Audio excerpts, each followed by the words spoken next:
Christian जो मानते हैं, ईसाई मानते हैं कि जो क्या नाम है, कुर्बानी उनने जो की थी हज़रत इब्राहीम ने, वो करने लगे थे हज़रत इसहाक की। और हम मुसलमान मानते हैं कि नहीं, असर इस हज़रत इस्माइल थे।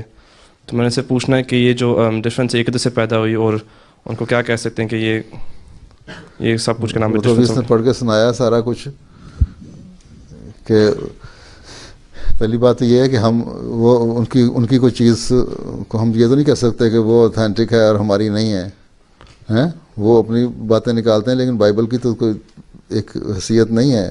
कुरान करीम की तो एक हैसियत है, अभी तक महफूज चला आ रहा है ये क्लेम। और कुरान करीम हमें ये बताता है कि हज़रत इस्माइल अलैहिस्सलाम ही वो बच्चे थे जिन्होंने कुर्बानी दी, हैं?